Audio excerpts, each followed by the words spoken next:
Hujambo na nikukaribishe kwa mara nyingine tena mtazamaji wa The World News katika kipindi hiki cha ulimwengu wa siasa. Jina langu ni Adam Hussein. Rais wa Marekani Donald Trump ametishia kuiangamiza Iran ndani ya usiku mmoja. Rais huyo wa Marekani Donald Trump ametishia kuiangamiza Iran ndani ya usiku mmoja ikiwa itashindwa kufikia makubaliano kabla ya tarehe ya mwisho aliyoiweka kwa Tehran kufungua mlango wa bahari wa Hormuz, njia muhimu ya usafirishaji wa mafuta duniani. Tarehe ya mwisho ya Trump ya kufikiwa kwa makubaliano ambayo yanajumuisha usafirishaji huru wa mafuta kupitia Ghuba imewekwa ni saa 2 kamili usiku kwa saa za Washington siku ya leo ya Jumanne. Akizungumza katika ikulu ya White House, Donald Trump alisema kwamba anaamini viongozi wenye busara nchini Iran walikuwa wakijadiliana na nia njema, lakini matokeo yake yamesalia kuwa yasiokuwa na uhakika. Iran imekataa mapendekezo ya kusitisha mapigano kwa muda, badala yake imetoa wito wa kukomeshwa kabisa kwa vita na kuondolewa kwa vikwazo. Mkutano wa Donald Trump na waandishi wa habari uliofanyika pamoja na Jenerali Dan Kane, mwenyekiti wa wakuu wa majeshi na waziri wa ulinzi Pete Hegseth, umefanyika siku chache baada ya vikosi vya Marekani kuwapata marubani wawili wa ndege ya kivita ya F-15 iliyodunguliwa kusini mwa Iran.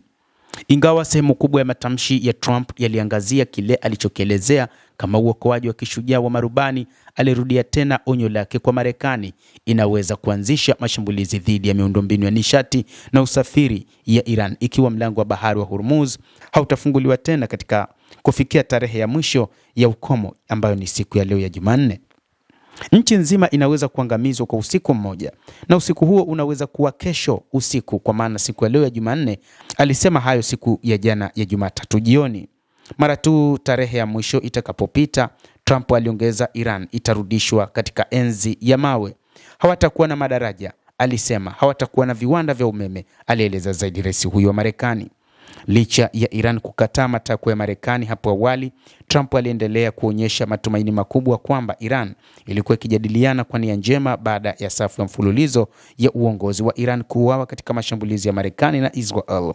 Tutajua tu, alisema rais huyo wa Marekani. Maendeleo yenye tija katika mazungumzo yoyote hayawezekani kufanyika bila kusitisha mapigano kwanza, kulingana na afisa wa kikanda anayefahamu majadiliano hayo. Hata hivyo, wachambuzi wa mambo wanasema kwamba ikiwa Iran itashambuliwa na kuwa kuzimu, kwamba itakuwa haina uwezo na kurudishwa katika enzi za mawe. Ifahamike na eneo zima la Mashariki ya Kati litaingia katika athari kubwa, kwani kutatokea makundi mengi katika eneo hilo, na ikumbukwe kwamba bado Iran ina uwezo wa kupambana katika kuzuia, na imesema kwamba itashambulia kila sehemu katika Mashariki ya Kati, sehemu zote ambazo zina makampuni yote ya Marekani, na kwamba usiku huu utakuwa ni usiku mgumu mno, usiku wa leo Jumanne, kama ambavyo amesema rais huyo wa Marekani. Afisa huyo ambaye aliomba kutotajwa jina kutokana na jinsi mazungumzo yalivyonyeti, alisema kwamba majadiliano yalikuwa magumu kwa sababu ya changamoto ya mawasiliano kutoka kwa maafisa wa Iran kutokana na hatua ya kuminya internet. Ili kufikisha ujumbe kwa Iran, kupata jibu kwa wakati unaofaa ni jambo lisilowezekana, afisa huyo alisema. Wastani wa muda wa kutoa majibu umekuwa siku moja hivi. Pakistan, Uturuki na Misri zote zinahusika katika juhudi za upatanishi kati ya Marekani na Iran katika mpango wa kusitisha mapigano. Moja kati ya mipango ambayo Marekani imepanga ni kusitisha vita ndani ya siku 45, jambo ambalo Iran imelikataa. Iran imekataa pendekezo hilo la kusitisha mapigano kwa muda mfupi, huku ikitaka usitishaji wa vita uwe wa muda mrefu zaidi, na kwamba Iran haihitaji kuingia vitani kwa mara nyingine tena ama kushambuliwa kwa namna moja ama nyingine. Rais wa Marekani Donald Trump katika siku za hivi karibuni aliandika ujumbe wa vitisho na maneno machafu kwenye mitandao ya kijamii, katika mtandao wake wa kijamii wa Truth Social, ambapo alitishia kuharibu viwanda vya nishati, madaraja, ikiwa kutakuwa hakuna uwezekano wa kufunguliwa kwa mlango wa bahari wa Hormuz.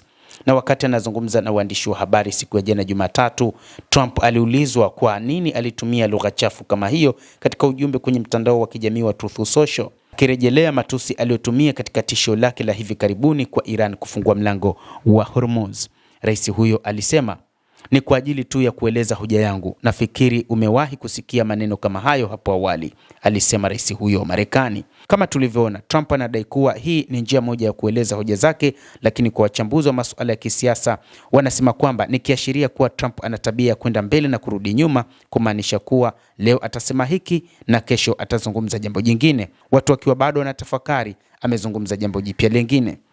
Mtazamaji, endelea kutufuatilia, lakini usisahau kulike, usisahau kucomment, kadhalika kusubscribe channel yetu hii upate habari hizi kwa mapana kupitia The World News. Mimi ni Adam Hussein. Endelea kuwa nasi wakati wote, endelea kutufuatilia.